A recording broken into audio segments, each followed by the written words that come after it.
So let's start with this one. Question number 359. K is an integer and we have to find out left hand derivative of f of x, which is equal to greatest integer x into sin pi x at x is equal to k. नाव एक लक्षात घ्या. आता या ठिकाणी आपण f of एक्सचा left hand derivative म्हणजे परत लिमिटने आपल्याला फाइंड आउट करावं लागणार आहे. Using limit also we can find it out. Secondly directly आपण जर डेरिव्हेटिव्हने फाइंड आउट केलं तर त्या पद्धतीने सुद्धा करू शकतो. डायरेक्टली जर मला डेरिव्हेटिव्हने काढायचं असेल तसं सुद्धा करू शकतो. ठीक. So when x is equal to k let us find out. आता डायरेक्टली जर काढायचं असेल तुम्हाला डायरेक्टली जर फाइंड आउट करायचं असेल तर greatest integer x becomes a constant value. ठीक आहे. It becomes a constant value at particular x is equal to k. कारण आपण तर डायरेक्ट वास्तविक ग्रेटेस्ट इंटिजर एक्सचा डायरेक्ट आपण डेरिव्हेटिव्ह नाही काढत, पण at x is equal to k and that too at left hand side it becomes what. एक्सची व्हॅल्यू काय असणार आहे लेफ्ट हँड साइडला, म्हणजे हा ग्रेटेस्ट इंटिजर जो एक्स आहे at left hand side of x is equal to k, x is equal to k minus ला इथं असणार आहे व्हॅल्यू एक्सची की जी के पेक्षा कमी असेल, पण के पेक्षा थोडीशी कमी असेल. ठीक आहे. या ठिकाणी के मायनस आहे. ही जी व्हॅल्यू आहे के पेक्षा, कारण हे सगळं थोडंसं अंडरस्टँडिंग आहे, के पेक्षा व्हॅल्यू कमी असणार आणि मग त्याचा जो इंटिजर असणार ग्रेटेस्ट इंटिजर तो असणार आहे के मायनस वन. कारण suppose just for example x is equal to 5 minus असेल, 5 मायनस, तर ग्रेटेस्ट इंटिजर 5 चा नाहीये, कारण ग्रेटेस्ट इंटिजर 5 चा आन्सर असतो 5, पण 5 मायनस आहे म्हणजे 5 पेक्षा थोडासा कमी आहे असं आपण म्हणू. 4.999 let us say. In this case greatest integer value becomes 4. ठीक आहे. आणि म्हणून या ठिकाणी कोणता फॅक्टर येणार के मायनस वन हा एक फॅक्टर येणार. तर suppose k minus one factor असेल साइन पाय एक्स चा डेरिव्हेटिव्ह असणार cos pi x into pi. But again at x is equal to what, x is equal to k minus h. At x is equal to k minus h म्हणजे k minus one आणि पाय या दोन गोष्टी माझ्या fix झाल्यानंतर cos pi x जो आहे तो कॉस पाय एक्स म्हणजे के मायनस एच, कारण लेफ्ट हँड डेरिव्हेटिव्ह आहे, लेफ्ट हँड डेरिव्हेटिव्ह आहे म्हणजे तो के मायनस एच मला घ्यावा लागणार. ठीक. It becomes cos pi k minus pi H. Cos of pi minus theta, it is in second quadrant, so it becomes minus cos theta. ठीक आहे. पण प्लस और मायनस जो साइन आहे तो अजून कशावर डिपेंड करणार आहे, पाय के वर सुद्धा डिपेंड करणार, व्हॅल्यू ऑफ के वर सुद्धा, व्हॅल्यू ऑफ के वर सुद्धा ते डिपेंड करेल. ठीक. कारण cos of pi minus theta बघा, आता पाय के आहे, pi k, so k may be k since it is an integer, so let us take positive values only 1 2 3 वगैरे असतील व्हॅल्यूज. सो 1 पाय इकडे असतो, 2 पाय या साईडला असणार, 3 पाय इकडे असणार, 4 पाय इकडे असणार. आणि हा जो पाय मायनस अँगल आहे cos of pi minus theta, तर हा बेसिकली पाय मायनस थीटा नाही, तो पाय के मायनस थीटा आहे. मग पाय म्हणजे इकडे या पोझिशनला असेल किंवा या पोझिशनला असेल हा अँगल पाय के, एकतर इकडे किंवा इकडे, आणि तिथून तो इथं जाणार किंवा इथं येणार. म्हणजे हा क्वाड्रंट आहे सेकंड, हा क्वाड्रंट आहे फोर्थ. फोर्थ मध्ये कॉस पॉझिटिव्ह असतो, सेकंड मध्ये मात्र कॉस निगेटिव्ह असतो. So it means what, you will not get only minus value, you may get plus value also. ठीक आहे. You may get plus value also and it depends upon what, value of k. ते value of के वर depend करतात. ठीक आहे. समजा के जर 1 असेल, just for example value of k जर 1 असेल तर पाय मायनस थीटा, फक्त सेकंड क्वाड्रंट झाला म्हणजे मायनस झाला. ठीक आहे. आणि जर का प्लस असेल म्हणजे हा जर के ची व्हॅल्यू 2 असेल, E1 असेल तर ते इकडे जाणार, ऑड असेल तर इकडे येणार. ठीक. So that means it is nothing but minus one raise to k. म्हणून याचं जे आन्सर असणार आहे ते लक्षात घ्या. आता इथून आन्सर काय होतं माझं, के मायनस वन आहेच, पाय आहे, आणि हा जो आहे कॉस ऑफ पाय के, याच्यामुळे मायनस वन रेस टू के येतो आणि सोबत कॉस पाय एच आहे. याचं लिमिट मी लिहिलेली, हे सगळं लिमिट मध्ये आहे. This is everything is under limit h tends to 0.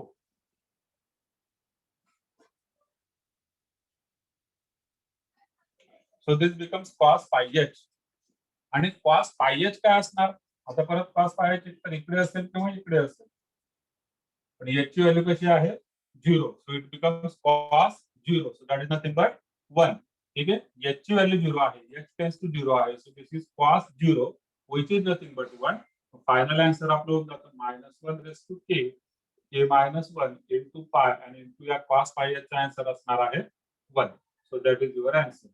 Now this is something which is not in a subjective way. तुमचं अंडरस्टँडिंग लेवलला, ठीक आहे, that is understanding level. Subjective pattern याला शो नाही करत, ग्रेटेस्ट इंटिजर एक्सचा काही डेरिव्हेटिव्ह नसतो. तो आपल्याला at x is equal to k assume करायचा, at x is equal to k and that too left hand side. आता लेफ्ट हँड साइड असल्यामुळे याचा एक्सचा होणार के मायनस, आणि के मायनसचा ग्रेटेस्ट इंटिजर के -1 असतो. तेच जर का राईट हँड डेरिव्हेटिव्ह असता, समजा x is equal to 5 plus right hand derivative मध्ये, मग त्या केसमध्ये ग्रेटेस्ट इंटिजर एक्स किती होणार? 5 प्लसचा ग्रेटेस्ट इंटिजर 5 असतो, आणि इथं तो 4 असतो, इथं 5 असतो. So here you get k -1, here you get k. K +1 नाही मिळणार, के असेल. के +1 कधीच नाही येणार, एकतर के -1 असेल किंवा के असेल. मग तो प्रकार या ठिकाणी झालेला आहे. ग्रेटेस्ट इंटिजर एक्स साठी के -1, sin pi x चा cos pi x into पाय, पाय कॉन्स्टंट, परत त्याचा विषय संपला. याला फक्त मला लिमिट लावायचं cos pi x ला. cos pi x चा cos pi x म्हणजे k -h, h tends to 0. मग तो पाय के मायनस पाय एच होतो. Pi k minus pi h has two different cases depending upon value of k. Either it is in second quadrant or in fourth quadrant. ठीक आहे, second quarter मध्ये minus असतो, fourth quarter मध्ये plus असतो. म्हणजे के ची value जर 1 असती तर तो मायनस असतो, के ची व्हॅल्यू जर 2 असली तर तो प्लस असतो.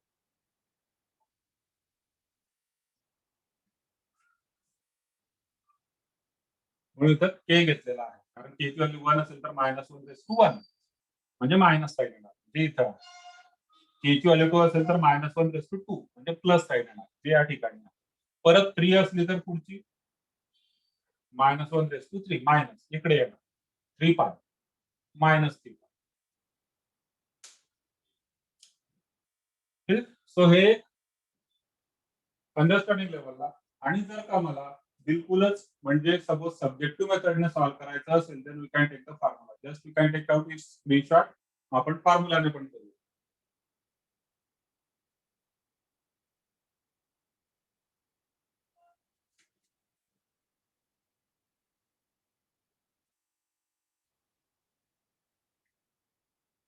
आता लेफ्ट हँड डेरिव्हेटिव्हचा फॉर्म्युला जो असतो तो आपण या ठिकाणी वापरू आणि बघू त्याच्याने काय आन्सर येते. परत त्या ठिकाणी सुद्धा हे सगळं कन्स्पिरेशन लागणारच आहे. So let's write down left hand derivative f dash of k. Left hand असल्यामुळे फॉर्म्युला होणार limit x tends to k minus f of x minus f of k upon x minus k. Substitution करणार, put x is equal to left hand आहे म्हणून k minus h, and therefore x minus k जो आहे तो minus h होतो k इकडे आल्यानंतर. आणि as x tends to k minus h tends to what 0. तर तो जो लेफ्ट हँड डेरिव्हेटिव्ह आहे, there it becomes what limit x tends to k minus. आता k मायनस आपण चेंज केलं, सबस्टिट्यूशन केलं, so it will become h tends to 0.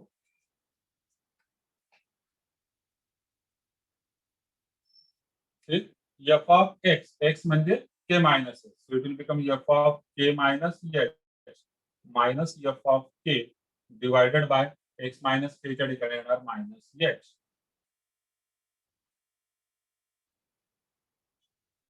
So f of k minus h काय असणार आहे? f of x आपल्याला या ठिकाणी दिलेला आहे, x च्या ठिकाणी मला k minus h घ्यायचं. So this is greatest integer x, so that is greatest limit h tends to 0. Greatest integer x म्हणजे greatest integer k minus h into sine pi आणि परत एक्स एक्स म्हणजे k minus h minus f of k f of k. So it becomes what? Greatest integer k into sin pi k divided by minus h. If now this is equal to limit h tends to 0 is the greatest integer k minus h into sin pi k minus pi h. ठीक आहे आणि minus या टर्मची value होऊन जाणार 0 because it is sign पाय के sign पाय के sign पाय के म्हणजे या ठिकाणी इकडे किंवा इकडे दिस इज ऑड पाय अँड दिस इज इवन पाय दोघं ठिकाणी साइन किती असतो या दोघं ठिकाणी साइन 0 असतो so it will become 0 divided by minus H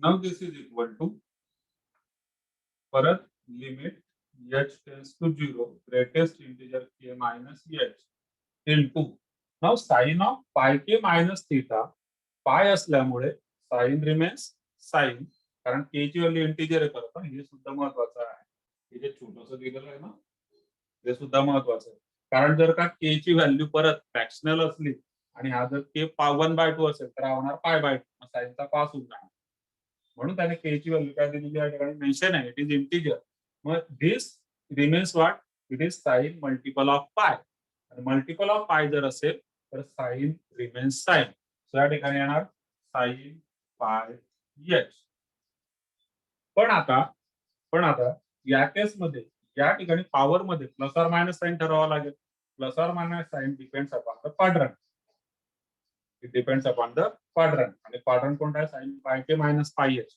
हे कशावर ठरतोय के ची व्हॅल्यू किती आहे त्याच्यावर इथलं प्लस ऑर मायनस साइन ठरेल के ची व्हॅल्यू किती आहे त्याच्यावर इथलं प्लस ऑर मायनस साइन ठरणार आहे ठीक म्हणजे या क्वाड्रंट मध्ये साइन इकडे आहे किंवा इकडे आहे ठीक आहे आणि इथं जो आहे तो साइन निगेटिव्ह असतो इकडे मात्र साइन पॉझिटिव्ह असतो आता उलट झालं मागचं आपण जे डायरेक्टली सॉल्व्ह केलं त्याच्यामध्ये कॉस येत होता आपण डायरेक्ट डेरिव्हेटिव्ह काढला होता ना साइनचा डेरिव्हेटिव्ह कॉस त्याच्यावर आपण काम करत होतो इथं मात्र साइन आहे पॉझिटिव्ह आहे इकडे निगेटिव्ह आहे इट मीन्स व्हॉट या ठिकाणी असणार -1 -k-1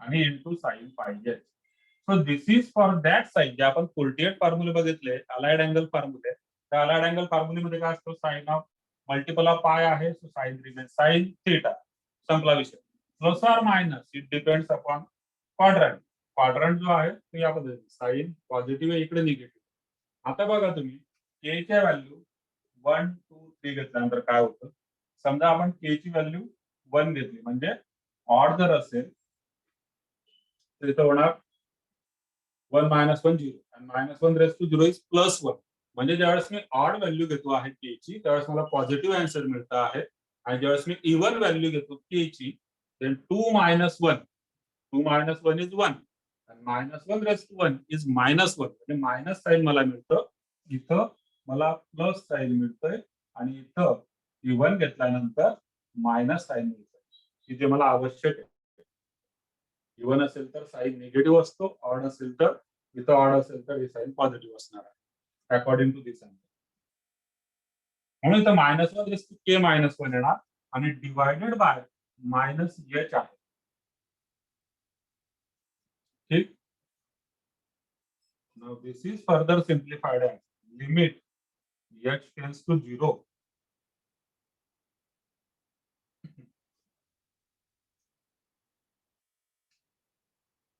greatest integer k minus h हा -1 रेस टू k-1 आहे त्याला मी तो -1 raise to k upon -1 -1 raise to k-1 म्हणजे -1 रेस टू k अपॉन -1 कारण -1 ची पॉवर वरती गेल्यानंतर ती -1 होणार आहे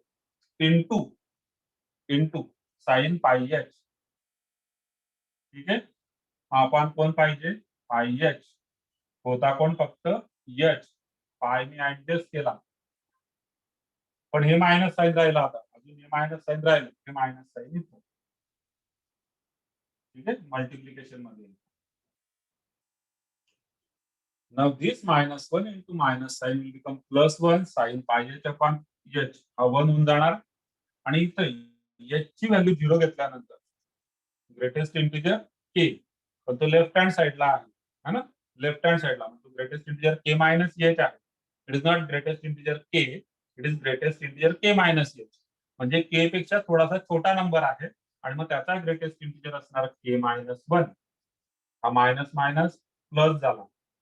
साइन पाय एच अपॉन पाय एच तो 1 असणार, मायनस 1 बेस टू के आहे. साइन पाय एच अपॉन पाय एच म्हणजे 1 आणि इंटू हा पाय. So that is your answer.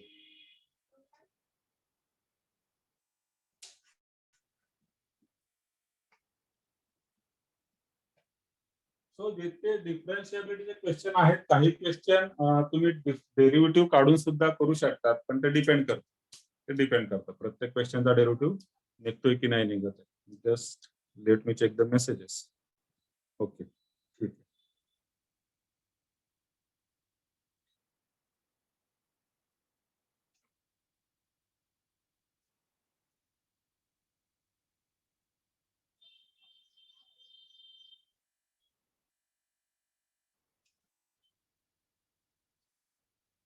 Next question number 365.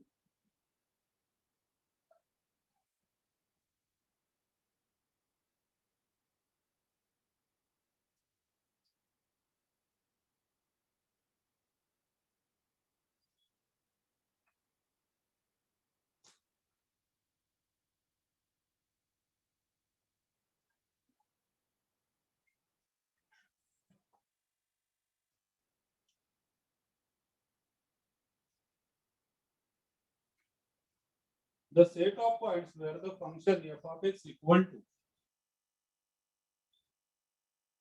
greatest integer x plus mod of 1 minus x minus 1 to 3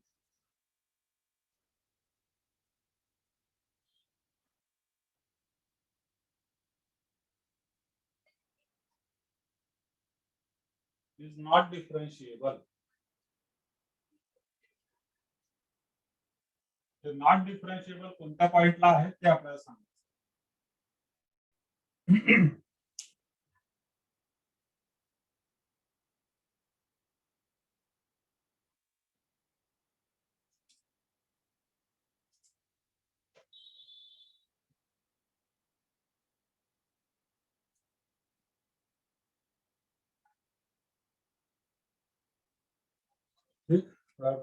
आता परत दोन पद्धती, एक तर जस्ट नुसतं थिंकिंग ने करायचं म्हटलं तर we know that greatest integer function is not differentiable at every integral point.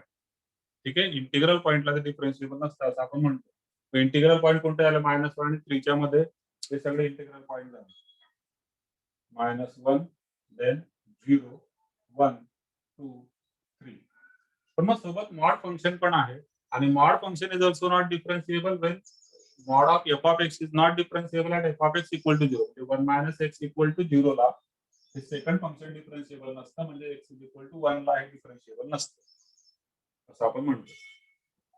So यावरून एक आपण लक्षात घेऊ शकतो की आता -1 to 3 फक्त फंक्शन डिफाइंड आहे, याच्यातले हे जे पॉइंट आहेत ते तर फिक्स झाले, कारण 1 इकडे पण इकडे पण हे पॉइंट फिक्स झाले.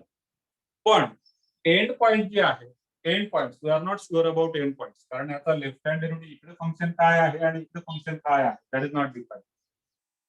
सो वन एंडेड फंक्शन आपण याला म्हणतो, आणि मग त्या केसमध्ये फक्त लेफ्ट हँड किंवा राईट हँड जे आहे त्याच्याने आपण चेक करावं लागेल. म्हणजे 0 1 2 is fixed. Now we need to check -1 and 3. ठीक, या पद्धतीने सुद्धा आपल्याला चेक करता येईल. 0 1 2 हे फिक्स असणार, फक्त एंड पॉइंट्स मला चेक करायचे. So that is one. Another method की -1 आणि 3 च्या मध्ये फंक्शन डिफाइंड आहे. So let us write down the function itself. So function can be written as, आता सगळ्यात अगोदर x ची व्हॅल्यू सपोज आपण -1 घेतली, इंटरवल मध्ये लिहूया. एक इंटरवल मध्ये x ची व्हॅल्यू जर -1 घेतली तर हे फंक्शन काय होणार? x इज इक्वल टू -1 ला फंक्शन काय असणार? या ठिकाणी ग्रेटेस्ट इंटिजर x आहे, so that is nothing but greatest integer -1 plus mod of 1 minus -1. ठीक, ही व्हॅल्यू असणार आहे ज्यावेळेस x ची व्हॅल्यू -1 असेल या फंक्शनची. किती येते बघा ती व्हॅल्यू, ग्रेटेस्ट इंटिजर -1 इज -1 आणि प्लस 1 प्लस 1 झाला 2, त्याचा मॉड असणार 2, 2 मायनस 1 इज 1.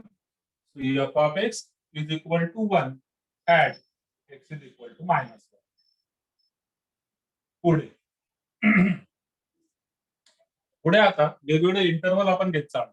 ठीक आहे, 1 आणि 2, देन 2 आणि म्हणजे 1 आणि 0 अगोदर येणार.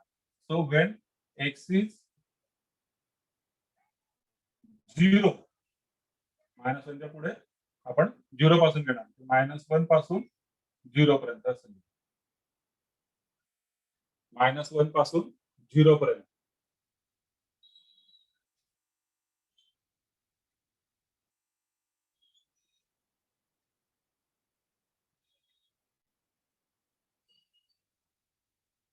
-1 पासून 0 पर्यंत याची या फंक्शनची व्हॅल्यू किती होते ती आपल्याला या ठिकाणी काढायची आहे. -1 पासून 0 पर्यंत. ठीक, आता बघा ज्यावेळेस -1 च्या पुढे x ची व्हॅल्यू ही -1 च्या पुढे आहे, त्याचा ग्रेटेस्ट इंटिजर x जो आहे तो सुद्धा असणार -1. ठीक, पण x ची व्हॅल्यू ज्यावेळेस -1 च्या पुढे असणार पण 0 च्या आत आहे. -1 च्या पुढे आहे पण 0 च्या आत आहे. ठीक आहे, म्हणजे ही व्हॅल्यू तुमच्या या ठिकाणी येणार -x. आपण असं म्हणायचं प्लस, मी तुम्हाला शो करतो प्लस येणार -1 पासून 0 पर्यंत. x ची व्हॅल्यू कुठे आहे? -1 पासून 0 पर्यंत. x ची व्हॅल्यू -1 असताना आपण ऑलरेडी काढून टाकला. आता -1 च्या पुढे नंबर आहे, मग त्याचा ग्रेटेस्ट इंटिजर x तर -1 होऊनच जाणार. प्लस इकडे येणार 1 - x.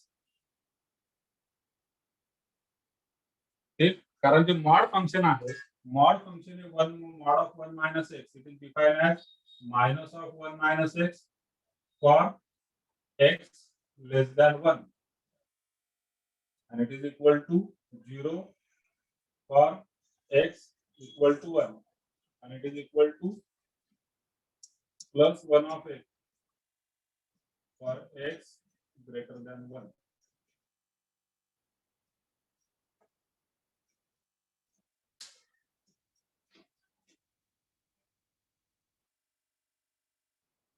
So उलटे भी लग रहा है.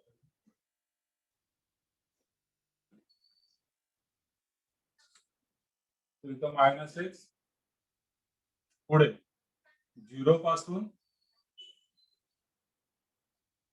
1 पर्यंत.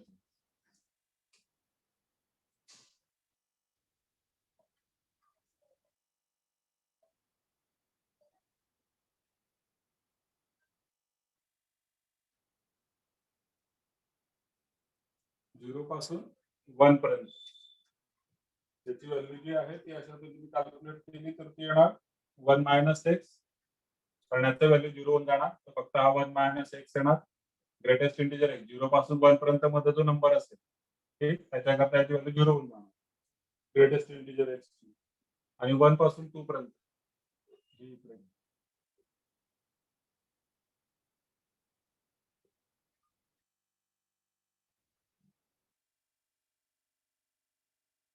1 पासून ते 2 पर्यंत x येणार. पुढे 2 पासून ते 3 पर्यंत परत 1 प्लस x येणार.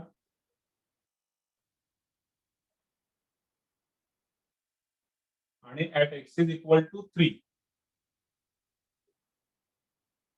Again at x is equal to 3 greatest integer x is 3 आणि प्लस 1 - 3 इज -2. -2 चा मॉड घेतला तर +2. So it becomes 3 + 2 that is 5. या सर्व व्हॅल्यूज तुम्ही मॉड फंक्शनने चेक करू शकता. मॉड फंक्शन आणि ग्रेटेस्ट इंटिजर फंक्शन दोघांनी.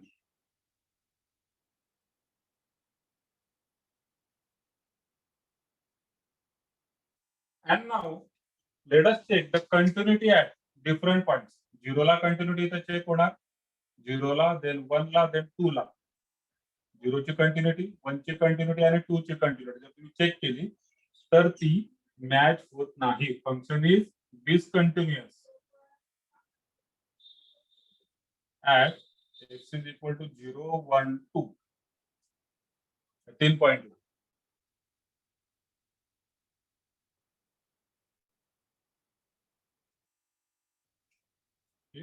एक्स इज इक्वल टू 0, 1, 2 या तिघा पॉइंटला कंटिन्युटी येणार नाही या फंक्शनची. कारण ना तुम्ही 0ला बघू शकता, 0ला -0 म्हणजे 0 आन्सर झाला, इकडे 1 -0 म्हणजे 1 आन्सर झाला. ही मॅच नाही होत. इकडे 1 -0 म्हणजे 1 झालं आणि या ठिकाणी सॉरी इथं आता 1ला चेक करणार. ज्यावेळेस तुम्ही 1ला चेक करणार 1 - 1 0 होणार आणि या ठिकाणी हा 1 असणार. हा 0 आहे, हा 1 आहे. मग तुम्ही ज्यावेळेस 2ला चेक करणार, 2ला एक्सची व्हॅल्यू 2 आणि इकडे 1 + 2 म्हणजे 3. हा 2 आहे, हा 3 आहे. ती मॅच नाही करणार. इकडे तुम्ही जर कंटिन्युटी चेक केली 3ला, सो 1 + 3 बिकम्स 4 आणि इथं मात्र व्हॅल्यू किती आहे 5. 1 + 3 बिकम्स 4 आणि इथं मात्र व्हॅल्यू आहे 5. सो आपण असं म्हणू शकतो की 3ला सुद्धा ते मॅच करत नाहीये. So it is discontinuous at 0, 1, 2 and 3. राहतो विषय x इज इक्वल टू -1 ला काय असतं.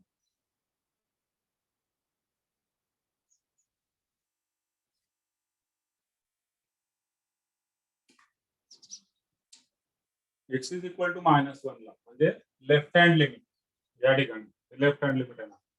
हा -1 पेक्षा कमी नंबर. आपण जर -1 ला पाहिलं तर काय ना ते आपण या ठिकाणी बघूया. So limit x tends to -1 minus म्हणजे left hand limit of f of x. So it is nothing but limit x tends to -1 minus f of x म्हणजे या ठिकाणी -x आहे. ठीक आहे.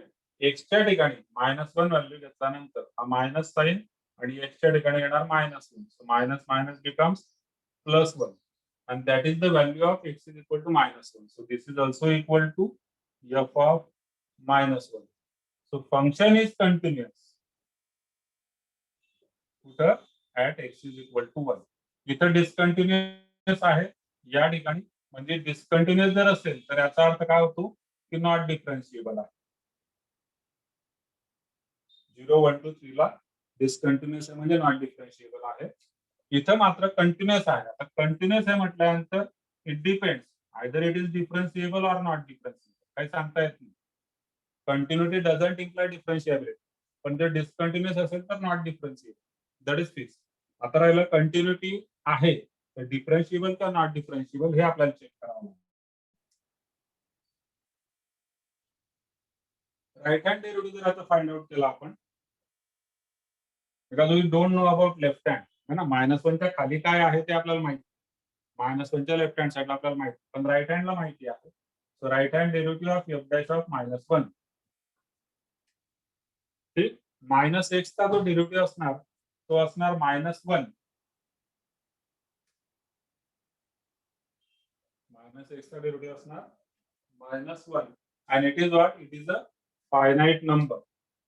तेव्हा आपण असं म्हणू की त्याचा डेरिव्हेटिव्ह आपल्याला मिळतो आहे, राईट हँड डेरिव्हेटिव्ह मिळतो आहे आणि म्हणून फंक्शन इज डिफरन्शिएबल ऍट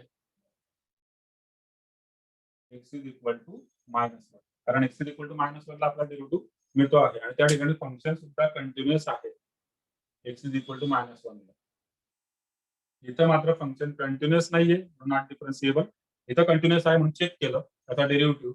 तर डेरिव्हेटिव्ह आपण -x चा डेरिव्हेटिव्ह काढू शकतो. -x चा डेरिव्हेटिव्ह असतो -1 and that is differentiable at that particular point.